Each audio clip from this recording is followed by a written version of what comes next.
ஒரு மனிதர் இடது கையை வச்சு சாப்பிடுறாரு.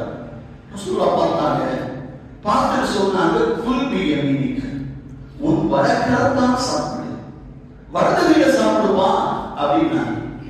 அவரு லாஸ்ததி, என்னால முடியாது அப்படின்னார். என்னால முடியாது அப்படின்னார். இன்றைக்கு இருக்கிற நம்மை பல பேர்கள் இந்த நிலையில் தான் இருக்கிறோம்.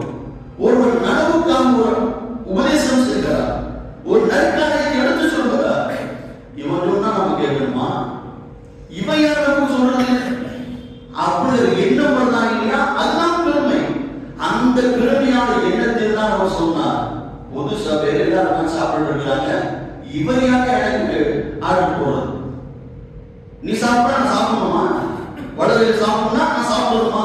என்னால முடியாது அப்படின்னு பெருமையோடு சொன்னார். ரசூல் ஸல்லல்லாஹு அலைஹி வஸல்லம் சொன்னார்கள், லஸ்ததஅதமா மனஹு லல்கிதா, பெருமை தான் உன்னை இப்படி சொல்ல வைத்து விட்டது. நீ பெருமைதான் உனக்கு என்னால முடியாது அப்படிங்கிற வார்த்தை சொல்ல வைத்து விட்டது. இப்படி இருக்கிறார்கள் ஸல்லல்லாஹு அலைஹி வஸல்லம். அந்த ஹதீஸை அறிவிக்கிற ஸலமத் இப்னு அக்வர் ரலியல்லாஹு அன்ஹு அறிவிக்கிறார்கள், ஃபமா ரஃபஅஹா இலா ஃபீ, அந்த கை, அந்த வலது கை என்னால முடியாது சொன்னாரா இல்லையா, அந்த வலது கை அதற்கு அப்புறமாக வாயில் பக்கம் நீளவே இல்லை, சூம்பி போய்விட்டது, ஊனமாகிவிட்டது என்கிறார்கள் ஸலமத் இப்னு அக்வர் ரலியல்லாஹு. இப்ப பெருமையோடு நீங்க சொன்னா நான் கேட்கணுமா அப்படிங்கிற எண்ணத்துல அவர் சொன்னாரா இல்லையா?